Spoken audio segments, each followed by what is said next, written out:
Hello friends, welcome to our channel BDKDN feel Indian. आज हम लोग पढ़ेंगे फिगर ऑफ स्पीच के बारे में। तो फिगर ऑफ स्पीच जैसे हिंदी में अलंकार होते हैं, सेम फिगर ऑफ स्पीच होते हैं। तो हम लोग यहाँ पे 7 टाइप के फिगर ऑफ स्पीच के बारे में पढ़ेंगे। तो इसमें सबसे पहला फिगर ऑफ स्पीच जो होता है वो होता है सिमिली। जैसे कि यहाँ पे लिखा हुआ है कि simile expresses comparison between two unlike subjects और events. Usually the comparison is expressed by using like such as dot dot as dot dot so।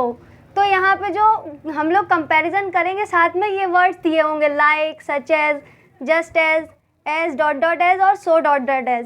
तो यहाँ पे दो ऐसे ऑब्जेक्ट्स जो एक दूसरे से बिल्कुल डिफरेंट है उनका कंपैरिजन किया जाएगा और साथ में ये जो कंपेयरिंग वर्ड होंगे just as dot dot as so dot dot as और such as like, ये सारे दिए होंगे। जैसे कि हम लोगों का एग्जाम्पल यहाँ पे लिखा हुआ है childhood is like a swifting passing dream, यानी कि जो हम लोगों का चाइल्डहुड या बचपन है वो एक ऐसा ड्रीम है जो बहुत तेज़ी से पास हो जाता है। तो यहाँ पे लाइक वर्ड का यूज़ किया गया है। इससे हम लोगों को ये पता चल रहा है कि यहाँ पे कौन सा फिगर ऑफ स्पीच काम कर रहा है, सिमिली।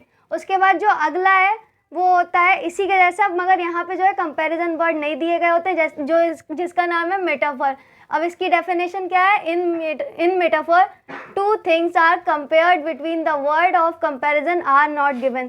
तो यहाँ पे जो कंपेयरिंग वर्ड होंगे बस वो नहीं दिए गए होंगे, बाकी जो है सेम बिल्कुल इसी की तरह होता है। ये भी कह सकते हैं कि एक ही होते हैं, मगर यहाँ पे जो है कंपेयरिंग वर्ड जैसे just as so dot dot as ये सब दिए गए होते हैं, लेकिन नीचे वाले में नहीं दिए गए होते हैं। जैसे यहाँ पे भी कंपैरिजन ही हो रहा है। एग्जाम्पल देखते हैं, the camel is the ship of desert. तो कैमल जो है वो डेजर्ट का शिप माना जाता है। तो यहाँ पे भी कैमल का कंपैरिजन हो रहा है जहाज से या शिप से, लेकिन यहाँ पे कोई कंपेयरिंग वर्ड नहीं दिया गया है। तो दो अभी हम लोगों ने पढ़े, पहला सिम्पली उसमें कोई भी दो ऑब्जेक्ट्स की कंपैरिजन होगा, लेकिन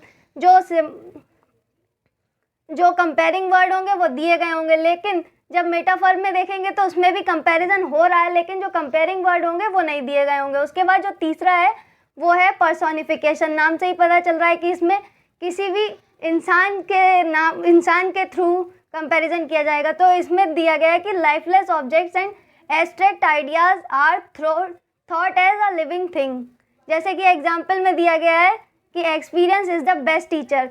तो यहाँ एक्सपीरियंस जो है वो कोई इंसान तो है नहीं, एक फीलिंग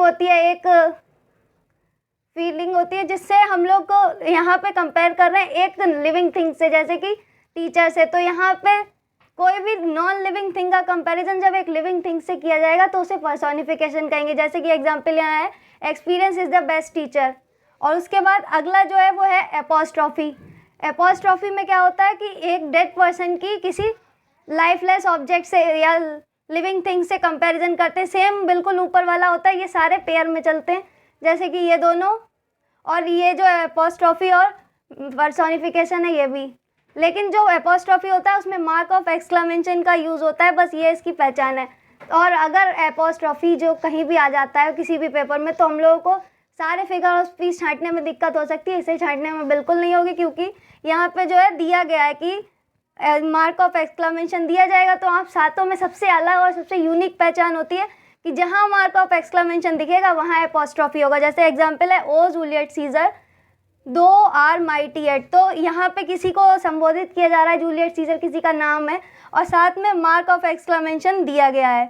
और उसके बाद अगला जो हम लोगों का टॉपिक है वो है हाइपरबोल। तो हाइपरबोल क्या होता है, हिंदी का एक अलंकार होता है अतिशयोक्ति। किसी भी बात को अपनी बढ़ा चढ़ा के बोलना जो है अतिशयोक्ति या हाइपरबोल कहलाता है। यहाँ पे वही है कि statement is made empathic by over statement. तो अगर कोई भी बात बढ़ा चढ़ा के कही जा रही है, जो हो नहीं सकता वो भी कहा जा रहा है, तो उसी को हम लोग कहेंगे हाइपरबोल। का हाइपर का मतलब ये है कि ज़्यादा।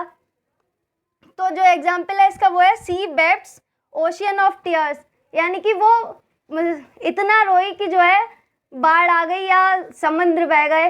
तो इतना तो कोई भी इंसान रोता नहीं है, जाहिर सी बात है। यहाँ पे बहुत लंबी लंबी फेंकी जा रही है। तो ये जो जहाँ पे भी किसी भी बात को बढ़ा चढ़ा के बोला जाएगा वो हाइपरबोल कहलाएगा। उसके बाद अगला जो है वो है ऑक्सीमोरन। ऑक्सीमोरन में क्या होता है कि हम लोग जो है दो अलग अलग मीनिंग्स को एक साथ में रखते हैं। जैसे जहाँ दो वर्ड्स हो सकते हैं दो फ्रेजेस हो सकती हैं, दो इडियम्स हो सकती हैं, लेकिन उनके मीनिंग अलग अलग होंगे, अपोजिट होंगे, साथ में रखे जाएंगे। जैसे कि इसका एग्जाम्पल है life is an open secret, जैसे कि ज़िंदगी जो है वो खुला रहस्य। तो यहाँ पे कहा भी जा रहा है कि ओपन है लेकिन सीक्रेट है, तो दो अलग अलग मीनिंग्स को एक साथ में रखा जाएगा और उनके मीनिंग्स अलग होंगे। उसके बाद अगला होता है ओनामोटोपोइया, बिल्कुल सिमिलर इसी की तरह होता है। और इसमें क्या है कि हम लोग किसी भी वर्ड का जो साउंड होगा उसके बारे में बात करेंगे। जैसे कि एग्जाम्पल दिया हुआ है the snakes are hissing and bees are buzzing, तो इसमें जो सांप है वो फिसफिसाते हैं या हिस करते हैं, और उसके बाद बीज जो है वो बजिंग भिनभिनाती हैं। तो जहाँ पे किसी भी एनिमल के साउंड के बारे में पता चलेगा वहाँ पे बात हो जाएगी ओनामोटोपोइया की। तो सबसे बड़ी पहचान है ओनामोटोपोइया की, अगर किसी भी साउंड के बारे में बात किया जा रहा है, ज़रूरी नहीं है कि एनिमल्स, अगर बेल्स का साउंड है या चिड़ियों की चहचहाहट है, कहीं भी किसी भी साउंड के बारे में बताया जा रहा है तो वहाँ पे ओनामोटोपोइया प्रेजेंट होगा। अब एक बार हम लोग फिर से इसका रिवीजन कर लेते हैं। तो सबसे पहले सिम्बली जो होगा वहाँ पे दो चीज़ों का आपस में कंपैरिजन होगा, और comparing word just, like, such as dot dot as, so dot dot as दिए गए होंगे। और जो मेटाफर होगा वो भी कंपैरिजन होगा, लेकिन यहाँ पे जो है कंपेयरिंग वर्ड नहीं दिए गए होंगे। उसके बाद जो पर्सोनिफिकेशन होगा उसमें किसी भी नॉन लिविंग ऑब्जेक्ट का कंपैरिजन हम लोग लिविंग ऑब्जेक्ट से करेंगे। और जो एपोस्ट्रॉफी होगा वहाँ भी यही करेंगे कि नॉन लिविंग ऑब्जेक्ट का कंपैरिजन लिविंग ऑब्जेक्ट से करेंगे, लेकिन साथ में मार्क ऑफ एक्सक्लामेशन लगा होगा, इसकी सबसे बड़ी पहचान है। उसके बाद हाइपरबोल में क्या होगा, किसी भी बात को बहुत बड़ा चढ़ा के कहा जाएगा। और ऑक्सीमोरन में क्या होगा कि किसी भी दो अलग अलग बातों को एक साथ, यानी दो अलग अलग अपोजिट वर्ड्स को एक साथ यूज़ किया जाएगा। जैसे कि यहाँ एग्जांपल दिया भी गया life is an open secret. और उसके बाद ओनामोटोपोइया जो है वहाँ पे साउंड के बारे में बताया जाएगा। हम लोगों ने अपनी फिगर ऑफ स्पीच पढ़ ली है, उसके बाद हम लोग उस पर बेस्ड कुछ एग्जाम्पल्स को सॉल्व करेंगे जो कि यूपी बोर्ड में आए हुए हैं। तो इसमें जो सबसे पहला एग्जाम्पल है वो है I wandered lonely as a cloud.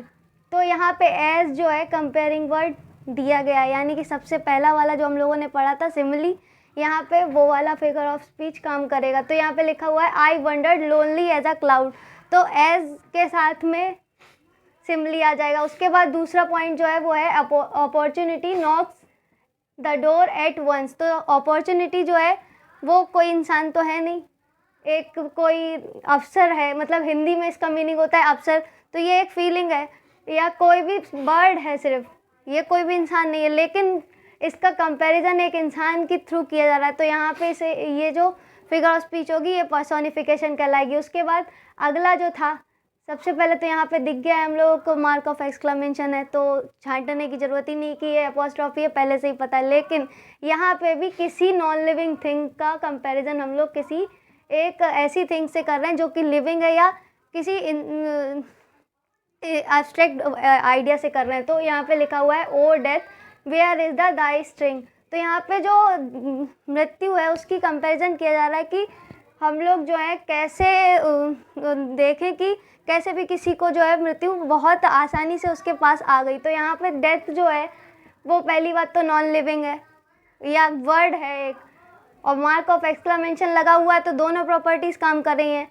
यहाँ पे जो है एपोस्ट्रॉफी यूज़ होगा। एपोस्ट्रॉफी लगाने के लिए हम लोग जाहिर सी बात है जहाँ पे भी मार्क ऑफ एक्सक्लेमेशन होगा वहाँ दे देंगे, लेकिन जो है नॉन लिविंग थिंग का कंपैरिजन जो होगा वो लिविंग थिंग के रूप में किया जाएगा। अगला जो है I hear the humming of बीज।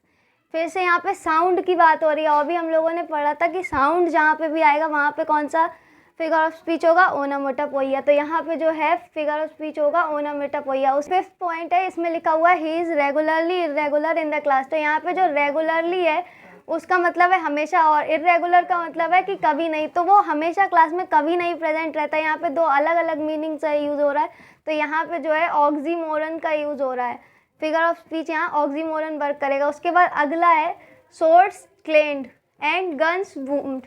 तो यहाँ पे साउंड की बात हो रही है कि जो तलवारें हैं वो जब निकाली जाती है तो उनकी धार की आवाज़ आती है। और उसके बाद जो गन है, जब गन चलती है तो उसके बाद पीछे से एक ब्लूमिंग साउंड आता है, तो वो बूम्ड। तो ये जहाँ पे भी साउंड की बात होगी वहाँ ओनामोटोपोइया होगा, यानी जो सिक्स्थ वाला पॉइंट है वो ओनामोटोपोइया को प्रेजेंट कर रहा है। उसके बाद जो सेवेंथ है उसमें लिखा गया है 10,000 सॉ एट अ ग्लैंस की मैंने एक बार में 10,000 लोगों को देखा। तो यहाँ पे जो है बात बढ़ा के कही जा रही है, बढ़ा चढ़ा के, कोई भी इंसान एक बार में 10,000 लोगों को नहीं देख सकता है। तो यहाँ पे कौन सा होगा, यहाँ पे होगा हाइपरबोल। उसके बाद अगला जो है वो है life is a tale told by an idiot. तो यहाँ पे जो है लाइफ का कंपैरिजन किया जा रहा है एक ऐसी कहानी से जो किसी मूर्ख इंसान ने कही है। और जहाँ कंपैरिजन की बात होगी वहाँ दो चीज़ें हम लोग रख सकते हैं, एक सिम्बली और दूसरा मेटाफर। तो यहाँ सिम्बली तो हो नहीं सकता क्योंकि यहाँ पे कोई भी कंपैरिजन वर्ड नहीं है, इसलिए यहाँ पे जो है मेटाफर यूज़ होगा। उसके बाद अगला है लिव लाइक अ हर्मिट। यहाँ पे भी कंपैरिजन ही किया गया कि एक हर्मिट की तरह जियो या संत की तरह जियो। तो यहाँ पे भी कंपैरिजन किया गया है किसी भी इंसान का हर्मिट से, लेकिन यहाँ पे कंपैरिजन वर्ड नहीं दिया गया, वो सॉरी कंपैरिजन वर्ड दिया गया है, तो इसलिए ये जो है सिम्बली हो जाएगा। और उसके बाद अगला फिर से लिखा हुआ है O grave where is thy victory.